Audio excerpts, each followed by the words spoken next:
যে মানুষটাকে আপনি আজ খুব বাজেভাবে ঠকালেন, সে মানুষটা আপনাকে অভিশাপ দিক বা না দিক, আপনিও একদিন খুব বাজেভাবে ঠকে যাবেন।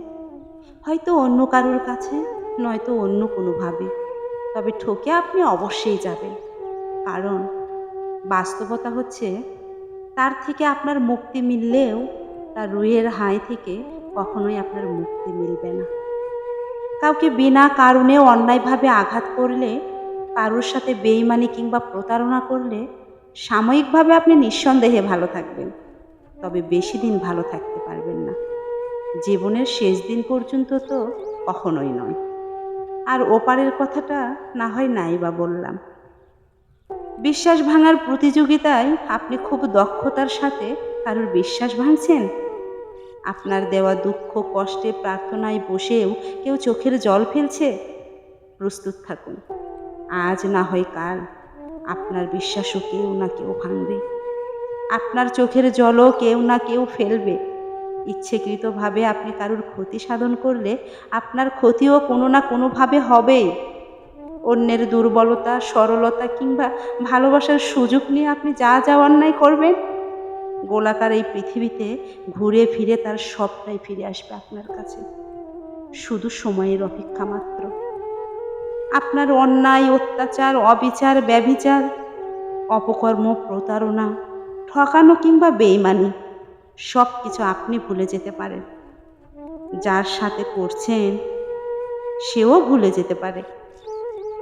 কিন্তু প্রকৃতি কখনোই কোনো কিছু ভোলে না।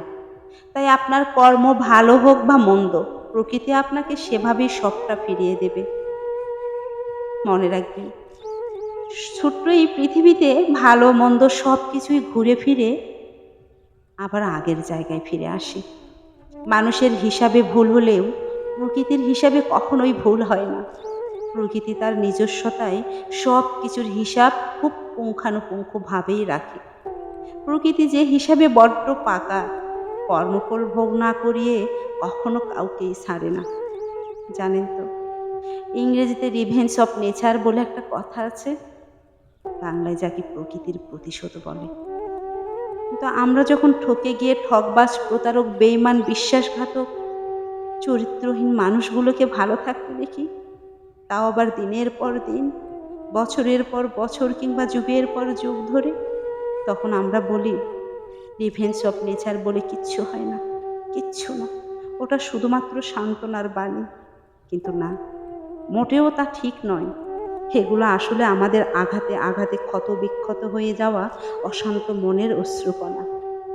আসল কথা হচ্ছে, আপনি সবাইকে ফাঁকি দিতে পারলেও প্রকৃতিকে কখনোই ফাঁকি দিতে পারবেন না। সবাই আপনাকে ছেড়ে দিলেও প্রকৃতি আপনাকে ছেড়ে দেবে না। কাউকে অন্যায়ভাবে আঘাত করা ছাড়ুন, ঠকিয়ে লাভবান হওয়ার চিন্তা বাদ দিন। প্রতারণা করার মানসিকতা জলাঞ্জলি দিন। জীবনে এমনভাবে বাঁচুন যেন আপনার দ্বারা কখনোই কারোর কোনো ক্ষতি না হয়। আপনি যেন কখনো কারোর দীর্ঘশ্বাসের কারণ না হয়। জানেন তো, মানুষের দীর্ঘশ্বাস ভীষণ ভয়ঙ্কর। কারোর দীর্ঘশ্বাসের কারণ হয়েছেন তো আপনার শাস্তি অনিবার্য। তাই জীবনে আর কাউকে পরোয়া করুন আর না করুন, সৃষ্টিকর্তাকে পরোয়া করুন। মনে রাখবেন, তিনি ছাড় দিলেও ছেড়ে দেন না কখনো।